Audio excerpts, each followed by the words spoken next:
Hi everyone, back to the Evermore YouTube channel. It's Chris back with my rant stroke thought of the day, and it's a thought about the future. No, I'm not going to talk to you about environmental policies, and I'm not going to quote anything from Terminator or Back to the Future or any other time travel movie you may be a fan of. No, I'm talking about the future of the World Cup. Yes, you've all seen the news that the host country has been announced for the 2034 World Cup, and surprise, surprise, it's the Kingdom of Saudi Arabia. And this has caused untold levels of bedwetting in amongst the world of football, and in particular, some particular virtue signalling journalists, which we'll get stuck into in a minute. But basically what's happened is it was down to two countries, Australia and Saudi Arabia, for the 2034 World Cup.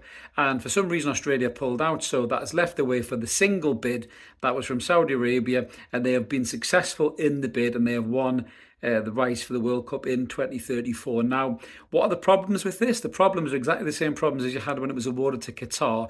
It's roasting hot. So you're looking at another winter World Cup, which caused untold levels of bother in the domestic leagues around the world. But unfortunately, when FIFA opened the doors for that, they opened the floodgates for that. You can do it for one World Cup, you can do it for another. And that's exactly what's happened here. It's nothing to do with the fact that it's Saudi Arabia or sports washing or all of the shit that people are talking about. You've done it once, so they'll do it again. And listen, FIFA are the most easily bought organisation on the face of this planet.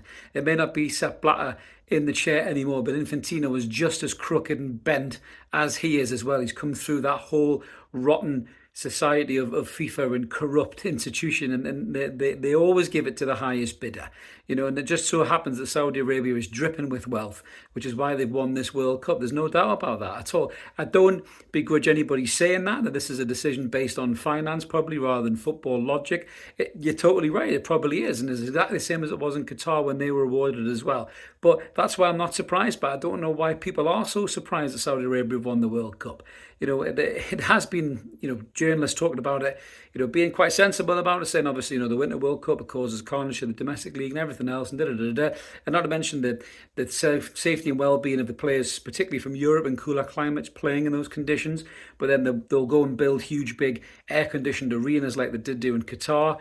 You know, that wasn't without controversy as well, but that's exactly what Saudi Arabia will do. They've probably got them already, given how powerful that the Saudi Pro League is becoming. So by the time 2034 comes around, who knows how powerful that league will be and who will be playing in that particular league. But it hasn't stopped people wetting the bed, in particular a journalist who seems to have a real hatred for all things Saudi Arabia, unless he's getting wined down in 69 in the VIP boxing of an Anthony Joshua fight. Yes, it's the proverbial wet wipe that is Oliver Holt has jumped to an article straight away, and it won't surprise you at all that it took him all of about a paragraph and a half to throw Eddie Howe's name in the mix, because Eddie Howe was asked about this in a press conference, and he quite openly said, you know, that it's a great infrastructure there. We were well looked after when we were out there, and I'm sure it will be fine. So in Oliver Holt's article, because he can't resist a dig at Newcastle United and Eddie Howe in particular, he said Eddie Howe might be England manager by then. Oh, he might even be Saudi Arabian manager, which is a bit of an unnecessary low blow by a very, very small man. He's a very small man. That's exactly what Oliver Holt is.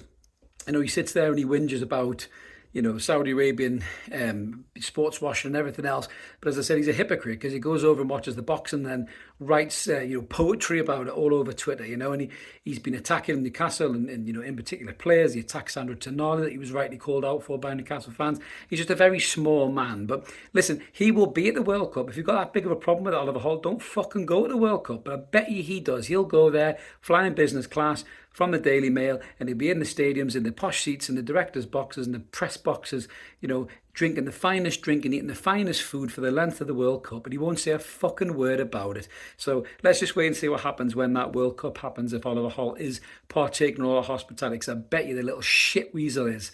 But going back to the point in question, this shouldn't surprise anybody. Saudi Arabia has the money. You know, the rest of the world is struggling. The rest of the world's, you know, especially Europe, for hosting a World Cup is struggling. You know, economically we're all struggling. You know, the finance isn't there for the countries to even put a hosting bid together.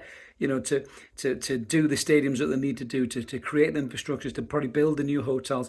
It's not quite there. So it doesn't surprise me that a country with so much money is able to win the World Cup. And as I said, FIFA are the biggest bunch of corrupt bastards going. So this shouldn't really surprise anybody. I wouldn't waste any energy on it. That's any football fan. But of course, you know, they're all coming out on Twitter with the usual bollocks, corrupt, blood money and all this other stuff as well. Listen, you can't ignore the human rights element in Saudi Arabia, right?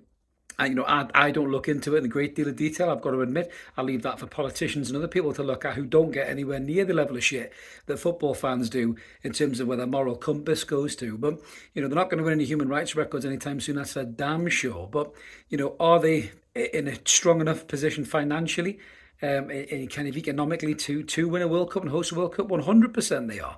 And that's exactly what they're doing. That's the reason why they've won this particular bid, and I'm sure FIFA will make as big of a noise about it as they did for the Qatar World Cup. But let us know in the comments below what you guys think about Saudi Arabia winning the World Cup. Are you bothered about it? Are you surprised about it? Is it just meh, one of those things anyway? Are you not particularly care, or are you outraged by it? Drop a comment and let us know what you think. We always like to engage with you, no matter what your standpoint is on it. And if you can like and subscribe, help the channel grow. If you fancy being a member, there's an option there for you too. Smash whatever button your heart desires. That's me done for today. Have a cracking day wherever you are, and we'll catch you later. Cheers, bye.